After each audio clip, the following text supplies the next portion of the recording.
Chapter 130. The Hat. And now that at the proper time and place, after so long and wide a preliminary cruise, Ahab, all other wailing waters swept, seemed to have chased his foe into an ocean fold, to slay him the more securely there.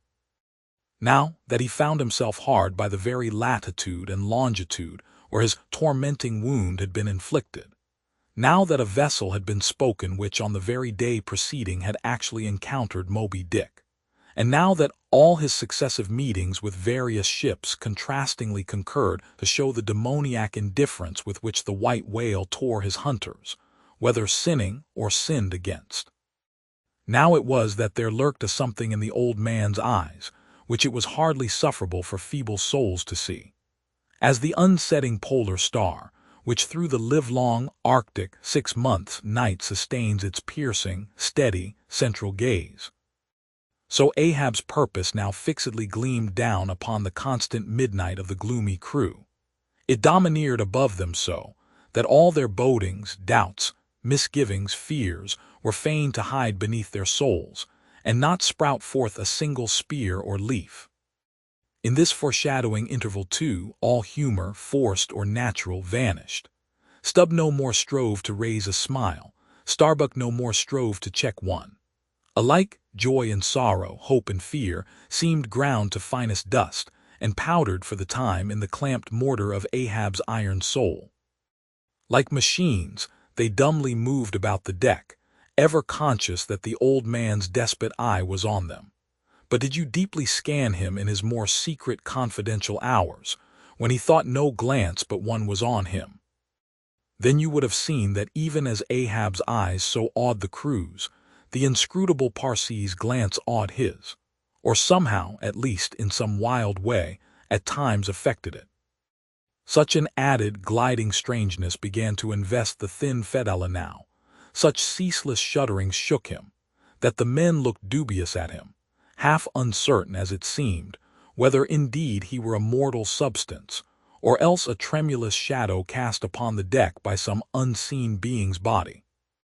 And that shadow was always hovering there, for not by night even had Fedallah ever certainly been known to slumber or go below. He would stand still for hours, but never sat or leaned. His wan but wondrous eyes did plainly say, "We two watchmen never rest." Nor, at any time, by night or day, could the mariners now step upon the deck, unless Ahab was before them, either standing in his pivot hole, or exactly pacing the planks between two undeviating limits, the mainmast and the mizzen, or else they saw him standing in the cabin scuttle, his living foot advanced upon the deck, as if to step.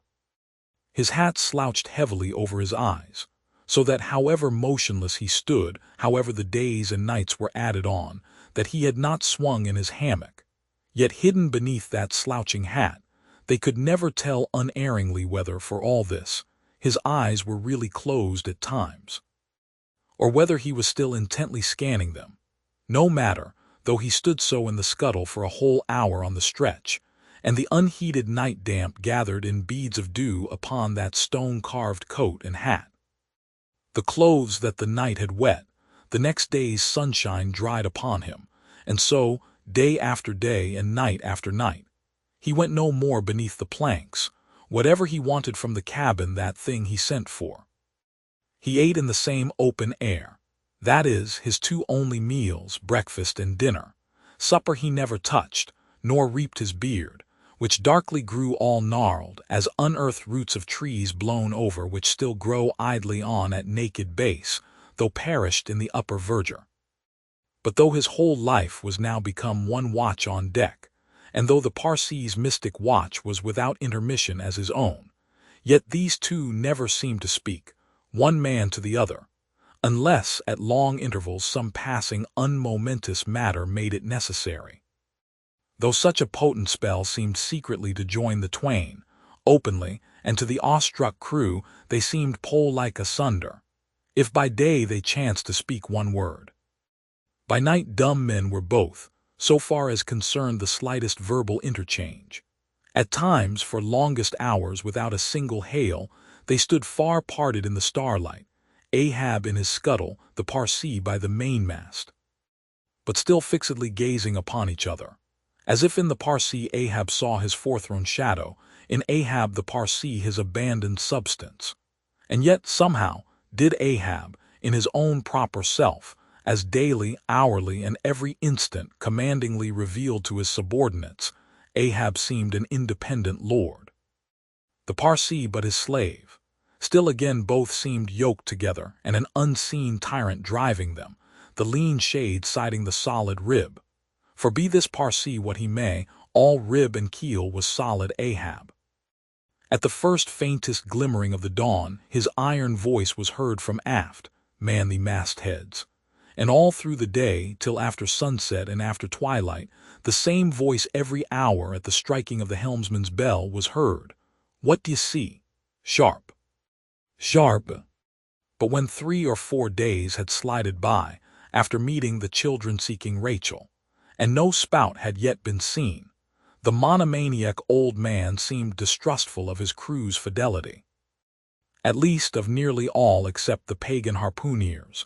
He seemed to doubt, even, whether Stubb and Flask might not willingly overlook the sight he sought. But if these suspicions were really his, he sagaciously refrained from verbally expressing them, however his actions might seem to hint them. "I will have the first sight of the whale myself," he said. Ahab must have the doubloon.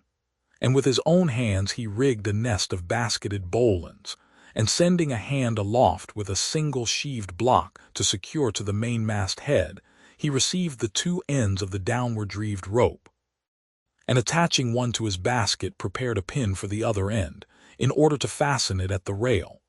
This done, with that end yet in his hand and standing beside the pin, he looked round upon his crew, sweeping from one to the other, pausing his glance long upon Daggoo, Queequeg, Tashtego, but shunning Fedallah, and then settling his firm, relying eye upon the chief mate, said, "Take the rope, sir.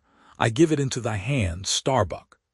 Then, arranging his person in the basket, he gave the word for them to hoist him to his perch, Starbuck being the one who secured the rope at last, and afterwards stood near it. And thus, with one hand clinging round the royal mast, Ahab gazed abroad upon the sea for miles and miles, ahead, astern, this side and that, within the wide expanded circle commanded at so great a height. When in working with his hands at some lofty, almost isolated place in the rigging, which chances to afford no foothold, the sailor at sea is hoisted up to that spot, and sustained there by the rope. Under these circumstances, its fastened end on deck is always given in strict charge to some one man who has the special watch of it, because in such a wilderness of running rigging, whose various different relations aloft cannot always be infallibly discerned by what is seen of them at the deck, and when the deck ends of these ropes are being every few minutes cast down from the fastenings, it would be but a natural fatality if, unprovided with a constant watchman, the hoisted sailor should by some carelessness of the crew be cast adrift and fall all swooping to the sea. So Ahab's proceedings in this matter were not unusual. The only strange thing about them seemed to be that Starbuck, almost the one only man who had ever ventured to oppose him with anything in the slightest degree approaching to decision, one of those two, whose faithfulness on the lookout he had seemed to doubt somewhat. It was strange that this was the very man he should select for his watchman, freely giving his whole life into such an otherwise distrusted person's hands. Now, the first time Ahab was perched aloft, ere he had been there 10 minutes, one of those red-billed savage sea-hawks which so often fly incommodiously close round the manned mastheads of whalemen in these latitudes, one of these birds came wheeling and screaming round his head in a maze of untrackably swift circlings. Then it darted 1,000 feet straight up into the air, then spiralized downwards, and went eddying again round his head. But with his gaze fixed upon the dim and distant horizon, Ahab seemed not to mark this wild bird, nor, indeed, would anyone else have marked it much, it being no uncommon circumstance. Only now almost the least heedful eye seemed to see some sort of cunning meaning in almost every sight. Your hat, sir," suddenly cried the Sicilian seaman, who, being posted at the mizzen-mast head, stood directly behind Ahab, though somewhat lower than his level, and with a deep gulf of air dividing them. But already the sable wing was before the old man's eyes, the long hooked bill at his head. With a scream, the black hawk darted away with his prize. An eagle flew thrice round Tarquin's head, removing his cap to replace it, and thereupon Tanaquil, his wife, declared that Tarquin would be king of Rome. But only by the replacing of the cap was that omen accounted good. Ahab's hat was never restored. The wild hawk flew on and on with it, far in advance of the prow, and at last disappeared. While from the point of that disappearance, a minute black spot was dimly discerned, falling from that vast height into the sea.